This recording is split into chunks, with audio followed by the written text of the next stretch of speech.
Hey guys, all right, we are back with another video, and on this video we are going to be talking about 5 things you need to know before you get started with your cleaning company. Okay, let's go. Okay, so on this particular video we're going to be discussing 5 things that I feel like our audience needs to know. And one of the main things I feel like they need to know is, you know, this isn't a get rich quick thing. It's not. It's not going to happen overnight. I agree. Like time after time, we always talk to people on the phone, and they want to know how soon can they expect to get to 6 and 7 figures.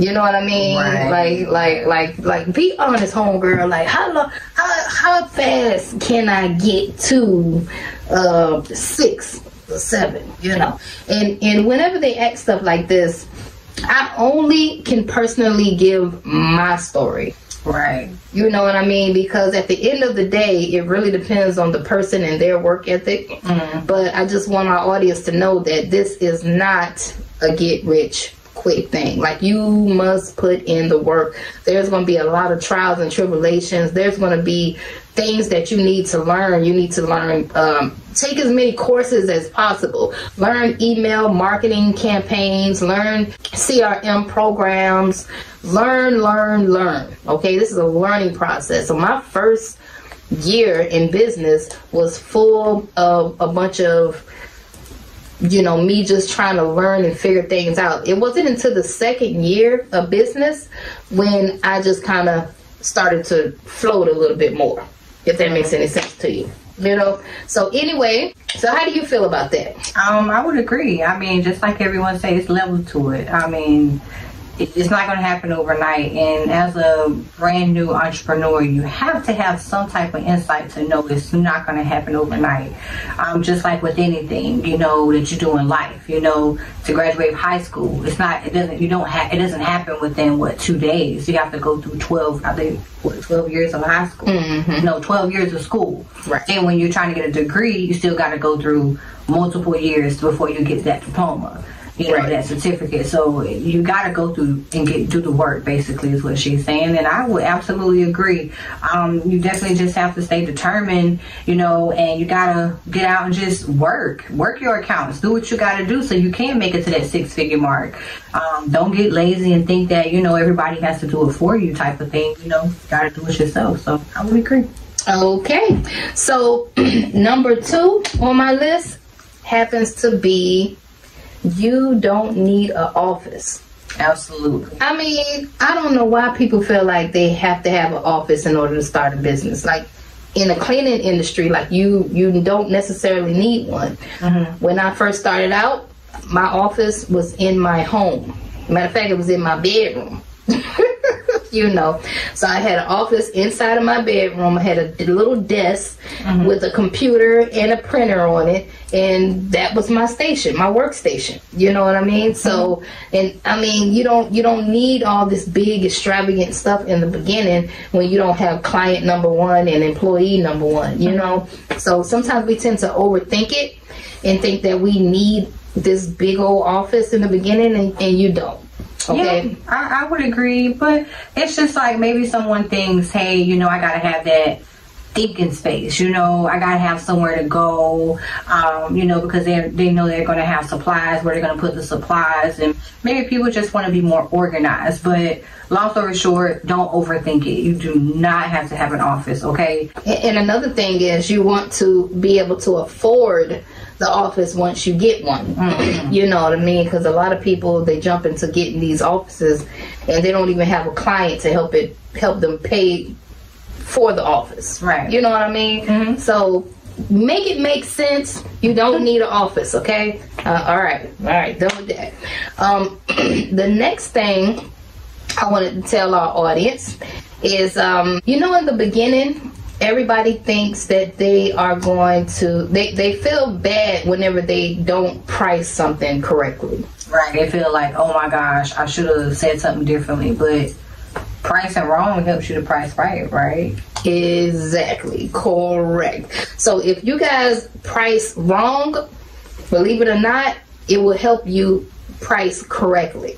Okay, if that makes any sense at all to you, just let it kind of sink in a little bit by you making those wrong. Because I'm telling you, it's been times when I went out there and I bid incorrectly. Like I might have did a house for like $200, and it took me and my partner 8 hours to clean it, and we didn't realize until we got on the 8th hour that this was a bad deal. Very.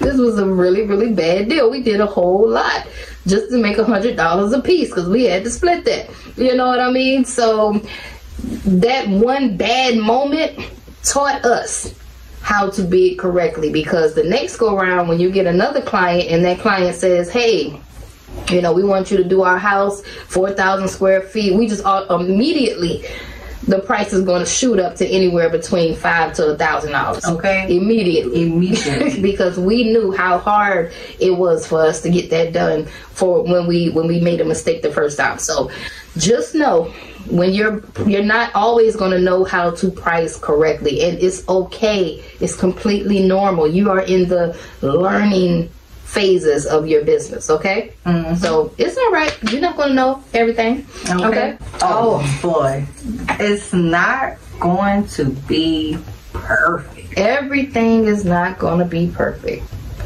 I mean, sometimes we coach people and they're like,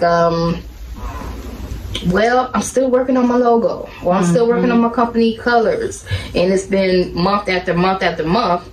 Like, you can't, like, come on, you gotta, at some point, you gotta, let's go. We gotta go. You know, we gotta get started. Don't feel bad if it's not perfect, because it's not going to be perfect. When I first started, I always tell people about my first company and my first logo for my first company. We changed it so many times. And even my second company, which is Tenacity Clean, we changed this logo twice. The first logo had a city in the background, and people were saying TENACITY Clean. And then I end up changing it to the girl that's running with the broom. But the reason why I always tell this story is I got started. I did not just wait for the logo to be perfect. I knew it wasn't perfect. I didn't really like the logo like that. But I went with it because I needed to get going still. And I said, you know, I can always change it later on down the line, you know, until I find the one that I really, really want to go with. Man, our podcast, like, we changed the name to that podcast so many times until we finally came up with the name that we want to stick to. So now we are working on a logo, but guess what? We are still recording the podcast. Yeah, we're still recording. We're not letting anything stop us. We're not letting the logo stop us. Right. Okay, so I know it's not going to be perfect in the beginning. It's never going to be perfect. It's true. We're still learning right now. It's a lot of stuff. You learn every day with every new client that you get. You might think you know how to do something, but you really don't. So it's just like, for an example, you know how with the navigation, you might know how to go to this specific location. Somebody else might know how to go to that specific location a different way. It's more than one way to get to the final destination. So, all right, but last but not least, I want to say that number 5 would be sell yourself. Oh, and you're so big on that. Yeah, I'm really big on selling yourself, guys.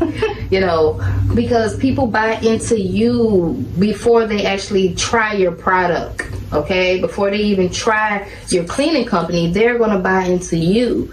So it's very important for you to walk in there, have your company shirt on. Okay, have a nice little company shirt on, have your flyers look like something, talk like something. You want to be a 6-figure earner, talk like you're already a 6-figure earner. Okay, just, it's a mindset shift that you got to have, you know. But people buy into you first. Okay, so sell yourself. You have to learn and get out of that shell, because a lot of people don't even know we are actually introverts. Because let me tell you, I don't like talking to people, but this job right here has given me a window to learn how to speak to others. Like, because I love helping people. I just don't, I kind of freeze up when I get around a lot of people. But when you do sell yourself, it's like you have to let people know what they're getting. Just think about it. Take you for an example. You have got a clinic that's coming into your house, or if you have anything, if somebody's coming to fix your house, you're gonna want them to know what they're talking about. Because if somebody coming there and don't know what they're talking about, you're gonna be like, excuse me. Like if you go to the doctor's office, if the doctor over there talking about, not quite sure, but let me see, you're gonna be like, excuse me. You're gonna have a problem with it. So you just gotta know what you're selling, which is you. And once you sell yourself, people will gain that trust and be able to be like, you know what, I'm gonna give them a shot. And then sometimes, even if you mess up, they'll still be like, you know what, we're gonna give her a shot. Maybe she's nervous, they don't know what happened, but give it a shot.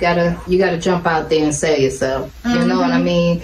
And don't worry about being an introvert, because we are actually introverts, making ourselves go out there and just sell ourselves to our clients, our customers. You know what I mean? So it's actually fun. Yeah, we've got to become accustomed to it now. So all in all, those are my 5 tips that you need to know before you get started with your cleaning company. Okay, hope we was able to help somebody out in cleaning world. Okay, thank you guys for watching. Until next time, bye bye.